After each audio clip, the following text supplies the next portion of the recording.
All right, Judges 16, everybody. All right, so in the last two chapters, we'd gotten to know about Samson, okay? And we've seen quite a bit of his moral and spiritual stumbling blocks, okay? Though Samson had grown up under the Nazirite vow, meaning he couldn't touch anything that was dead, he couldn't drink any wine or anything from the vine, so grapes, he couldn't have grapes. He couldn't cut his hair.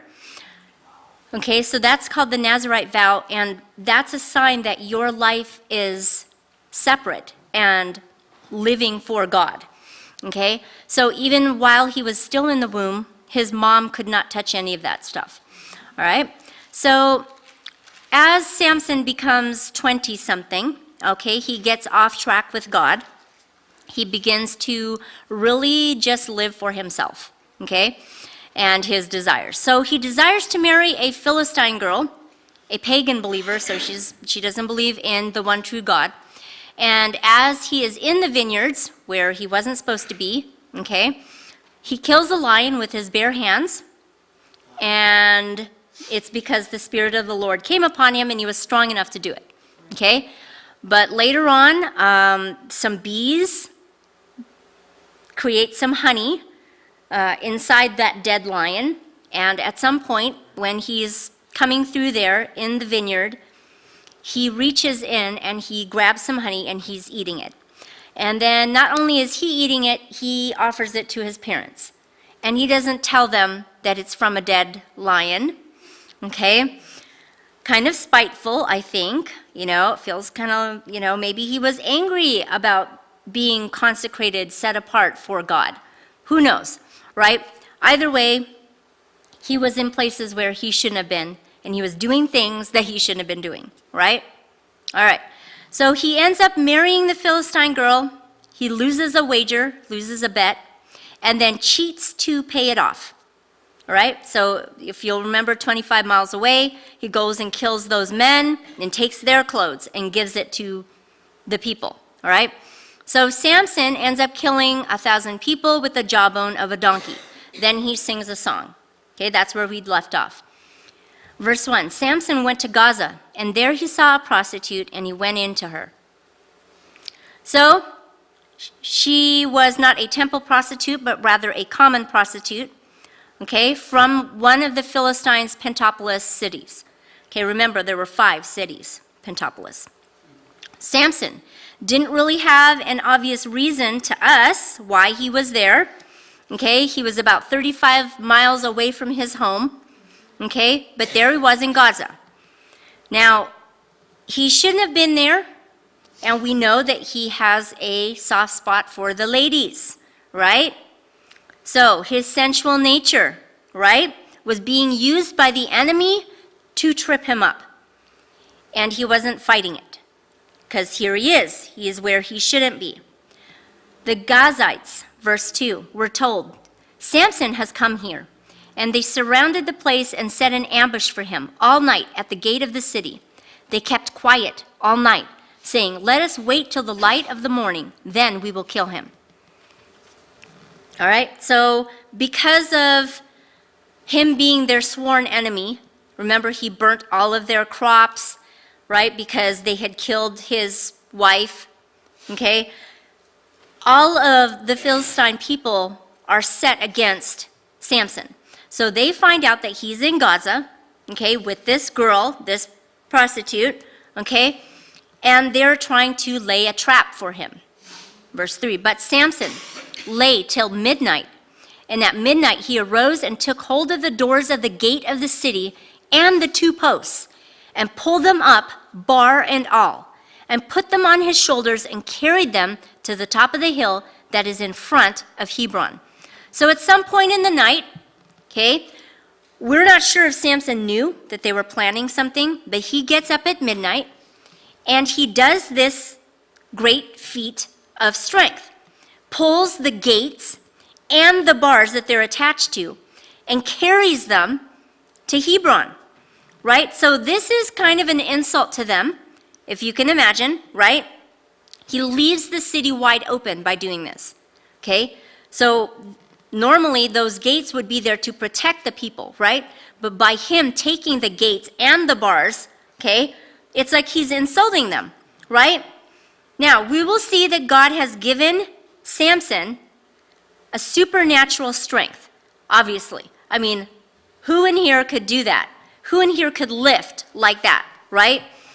So it isn't because of his physical stature, okay? And we've talked about this before. When you go to Sunday school, it is very easy to get a bowdlerized version of the stories in the Bible. So you get a pretty package without all the details. And who in here has gone to Sunday school and learned about Samson? Okay.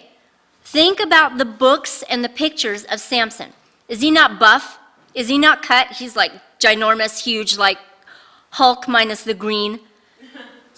Okay? Well, studies have shown that he is not actually of that physical stature. Okay? Hence the reason why they would be asking him.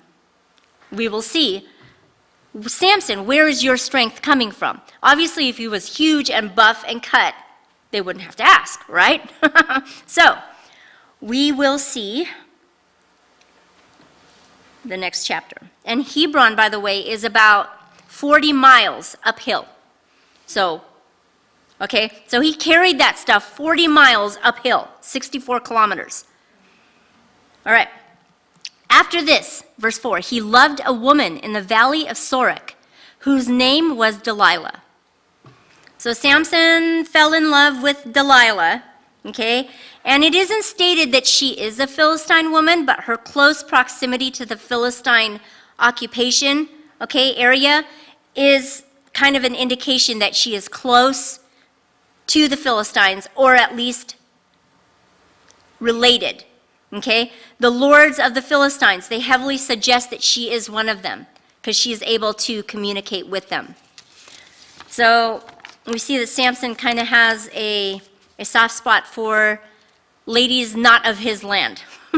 Verse 5, and the lords of the Philistines came up to her and said to her, seduce him, and see where his great strength lies, and by what means we may overpower him, that we may bind him to humble him, and we will give you 1,100 pieces of silver.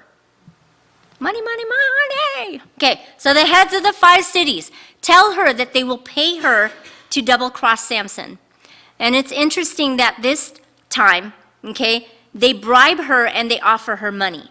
Remember last time, his wife, they didn't pay her, okay, and instead she lost her life. Verse 6. So Delilah said to Samson, please, tell me where your great strength lies and how you might be bound, that no one could subdue you. Samson said to her, if they bind me with 7 fresh bowstrings that have not been dried, then I shall become weak and be like any other man. Okay, so Delilah is trying to find out the secret source of his strength, right? So she can tell the lords of the Philistines and get paid. She wants her money, right? So she pleads politely, and Samson, having been betrayed in the past, is a little bit cautious with good cause, right? So he's toying with her for his own amusement when he talks about the bowstrings. So bowstrings, you know, the string that they would attach for the archers. Okay, so he is saying that if they tie him up with those fresh bowstrings that haven't been dried, he'll lose his strength. Okay? Verse 8. Then the lords of the Philistines brought up to her 7 fresh bowstrings that had not been dried, and she bound him with them. Now she had men lying in ambush in an inner chamber, and she said to him, the Philistines are upon you, Samson. But he snapped the bowstrings as a thread of flax snaps when it touches the fire. So the secret of his strength was not known. Okay, so psych, okay? He like pulls and they're broken, okay? So he is really toying with her, okay? We don't know if maybe he's bitter or something, okay? But he lies to her, okay? And he tells her the secret, and she believes him. And he doesn't know that when she said that, you know, the Philistines are upon you. They really were waiting. They really were there. Okay? Had he not been able to break those binds, they would have been overtaking him. Okay? It's kind of not, this woman, she's not nice. Okay? Verse 11. And he said to her, if they bind me with new ropes that have not been used, then I shall become weak and be like any other man. So Delilah took new ropes and bound him with them and said to him, the Philistines are upon you, Samson. And the men lying in ambush were in an inner chamber, but he snapped the ropes off his arms like a thread. Again. All right. So now, okay, the first two petitions, she says, please tell me. Okay? And here in the Hebrew, okay, she is saying it, tell me how you might be bound. It translates like she's actually yelling at him, okay, in the Hebrew. So she's getting a little anxious, all right? So Samson, we'll see what happens here. Then Delilah said to Samson, until now you have mocked me and told me lies. Tell me how you might be bound. And he said to her, if you weave the 7 locks of my head with the web and fasten it tight with the pin, then I shall become weak and be like any other man. Not so sure, right? But it sounds close, right? So here, she's anxious, she's yelling at him. Samson is actually getting closer and closer to the truth. All right, but you can see that he's thinking that he's pretty confident. He's really not going to tell her. That's what he's thinking, right? So while he slept, Delilah took the 7 locks of his head and wove them into the web. And she made them tight with the pin and said to him, the Philistines are upon you, Samson. But he awoke from his sleep and pulled away the pin, the loom, and the web. So she's trying to weave his hair, okay? And he's, again, toying with her. And the pin here that they're talking about is the same as the peg that Jael used, okay? So that's the same word. Samson isn't in a real relationship with Delilah. That's kind of what I'm getting as a feeling, because it's 3 times now. Obviously, he's cautious. He doesn't trust her, okay? And he's telling her to weave his hair. I don't know, okay? Maybe he just wanted a French braid. Yeah, he wanted a French braid, maybe, right? So we see that she does it, but he's able to remove it. So he's toying with her, right? Now, verse 15. And she said to him, how can you say I love you when your heart is not with me? You have mocked me these 3 times, and you have not told me where your great strength lies. Okay. You know, through all of this, makes you kind of wonder if Samson had even prayed about his relationship with Delilah. You know, Lord, do you think I should be with her? Should I not? You know, because I think God would have been like, she's not the one for you. You're going to be her cash cow, you know. But here we go. We see that Samson has actually told her that he loves her, but yet he's toying with her. All right. She's saying, how can you say I love you when you aren't even being truthful? Yeah, well, kind of like the kettle calling the pot black, okay? She's the one that's actually trying to use him, right? As she's using him, he's using her. He's just toying with her, right? Now, Samson, as we can see, has really spiraled downward in judgment, right?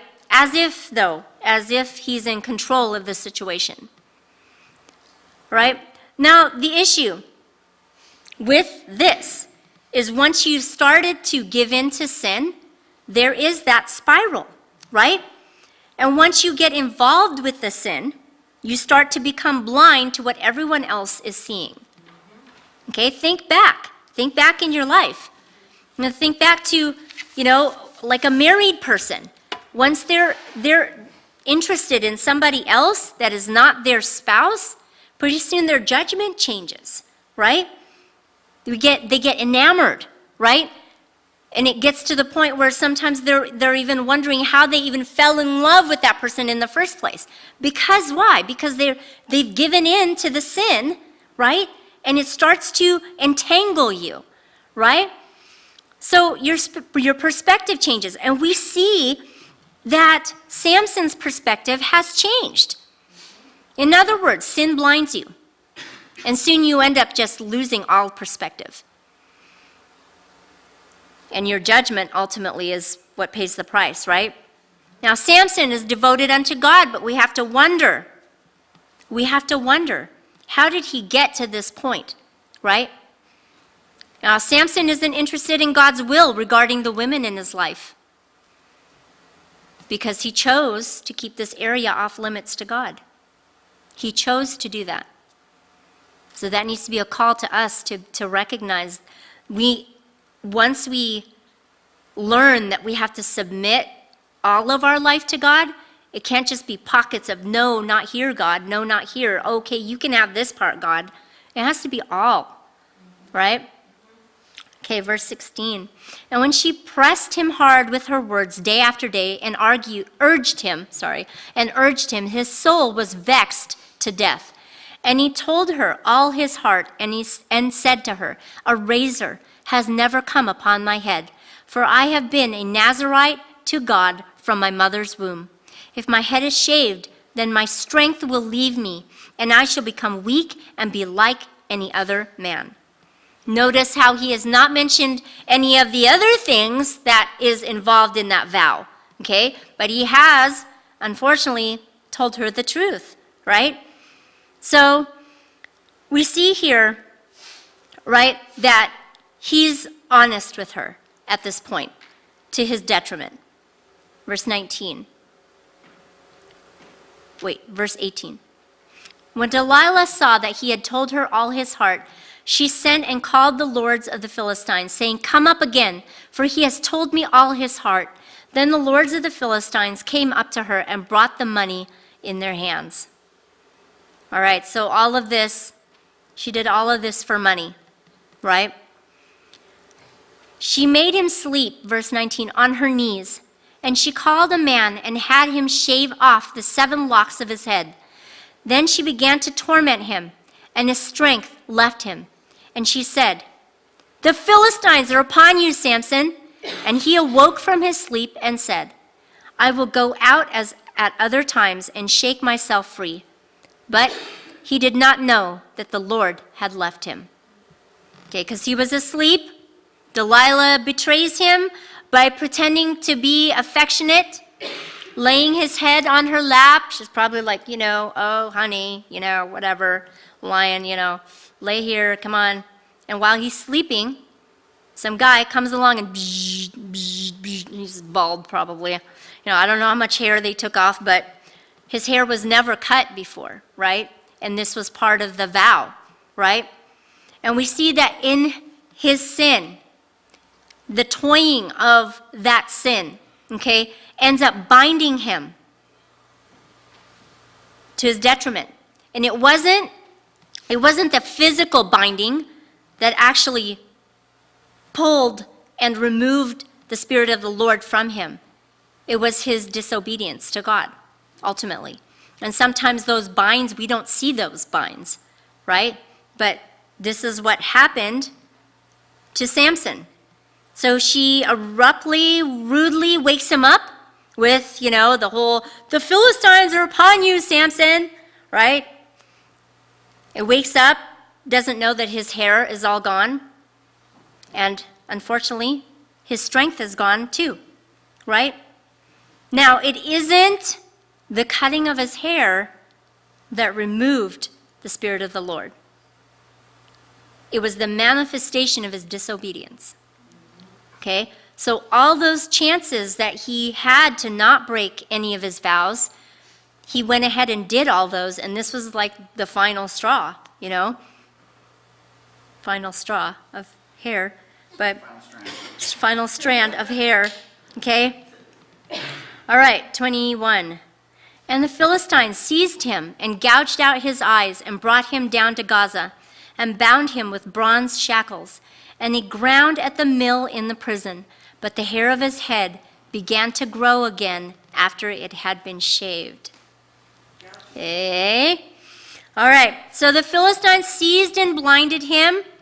And back in that day, the Jews really believed that blindness was a curse. Okay. Now, that's Proverbs 30:17. Samson is now in bronze cuffs, and he is now forced to work in Gaza, grinding grain, okay, where he'd stolen the gates. Remember, Gaza is where he'd stolen those gates. So, he's put in prison, bronze cuffs, and he's grinding grain because, remember the foxes, or the jackals, I should say? So he burnt all their crops, right? And so, this is his punishment, right? Now, bronze in scriptures always signifies judgment, okay? So Samson is bound and he's grinding the grain, all right? 23. Now the lords of the Philistines gathered to offer a great sacrifice to Dagon, their god, and to rejoice. And they said, "Our God, little g, has given Samson, our enemy, into our hand." And when the people saw him, they praised their God, little g. For they said, "Our God has given our enemy into our hand, the ravager of our country, who has killed many of us." And he has, right? He's killed a lot of people, right? With that jawbone and everyone else, okay? So, like I'd mentioned, he's their sworn enemy. Well, there's rejoicing. They're happy that they've caught him, okay? But they don't understand that Dagon, which is their god of their agriculture, wasn't the winner, okay? Samson was just disobedient, okay? And because of his disobedience, this is why he fell under their hand. So we have to know that God is the judge that allows oppression to mistreat this people on account of their sin. It is not the power of the little g gods, okay? It is because God allowed it to happen to Samson. 25. And when their hearts were merry, they said, "Call Samson, that he may entertain us." So they called Samson out of the prison, and he entertained them. They made him stand between the pillars. Oh, not smart. They're having a huge party of over 3,000 people for Dagon, their fake god, okay? They're partying it up, and they're like, "Okay, call Samson out here. Let's put him here, right here between these two pillars, so we can probably laugh at him. I don't know, joke about him, because he's blind, and they want him to entertain them. So they're going to bring him out so that they can probably laugh at him, right? Verse 26. And Samson said to the young man who held him by the hand, "Let me feel the pillars on which the house rests, that I may lean against them." Because I'm blind, right? So, of course. Now the house was full of men and women. All the lords of the Philistines were there, and on the roof there were about 3,000 men and women who looked on while Samson entertained.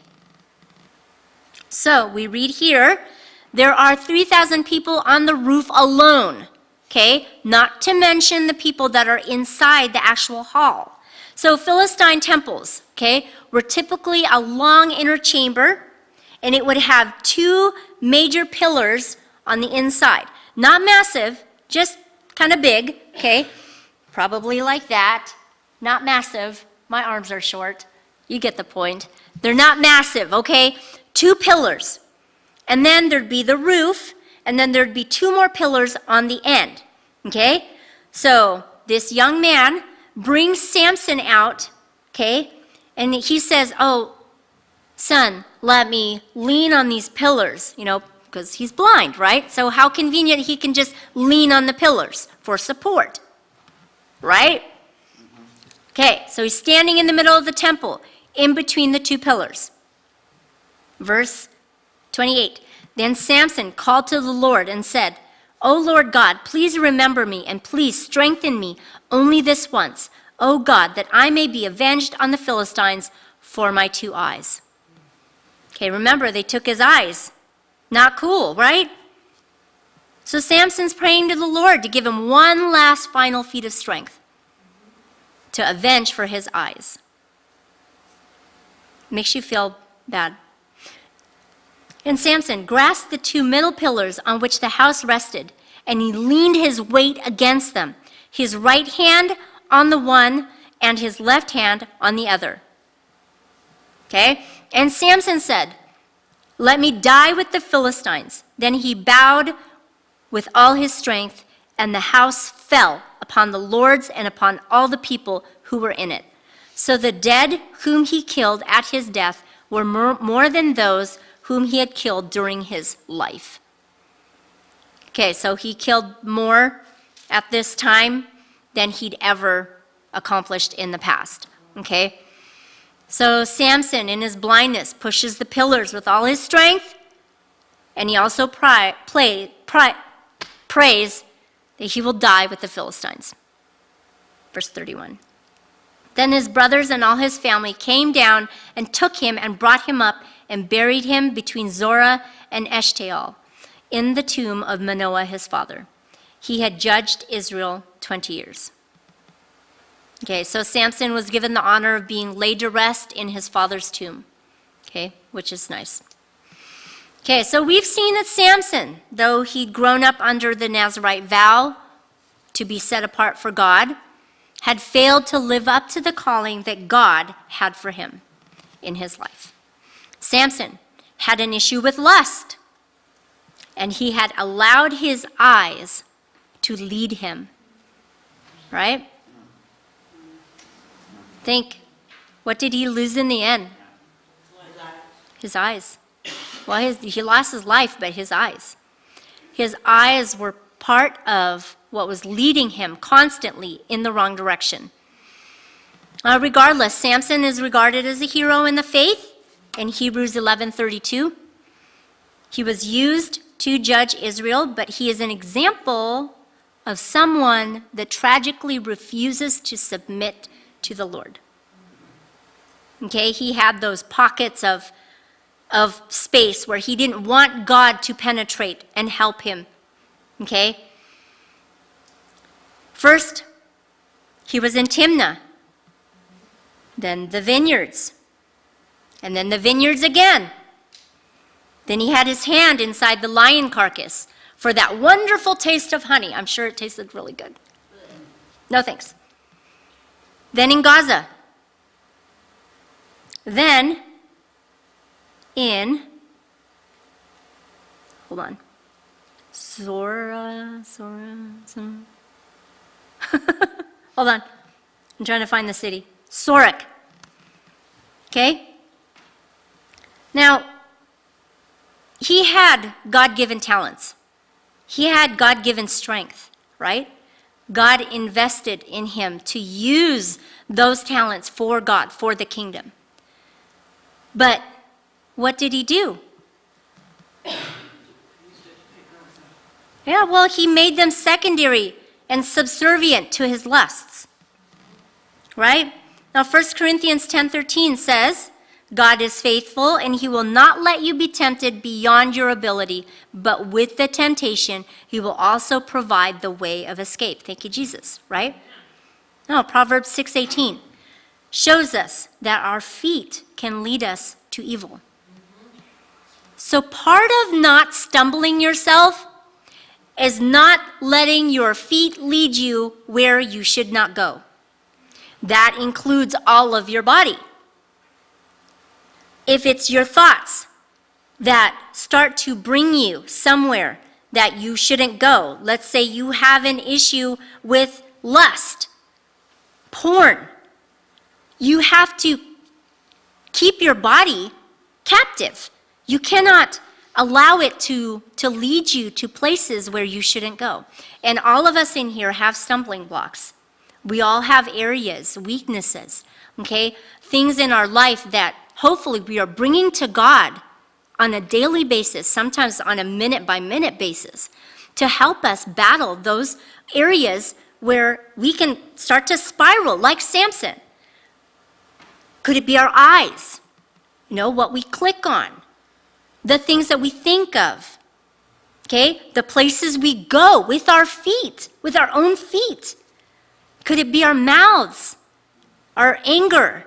We quick to get angry at people. Those are the things that you can be tempted to go in the wrong direction, right? So part of not stumbling yourself is not to play with the sin, right? Don't be alone with it. Don't entertain it.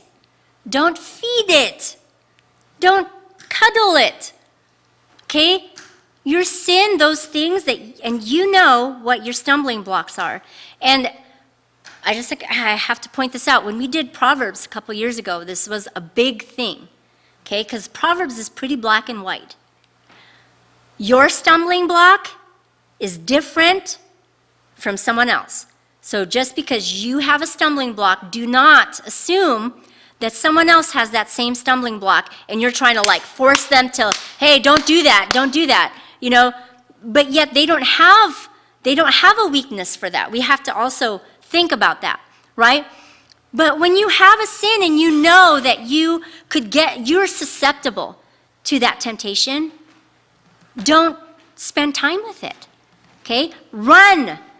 Don't entertain it, right? Find an accountability partner. Men, this is like a big one because men tend to kind of try to soldier through their battles by themselves. Men don't tend to open up to each other or talk or, it's just about the weather or about work or, it's like the superficial stuff. But men opening up to each other, okay, as believers, we are called to do that.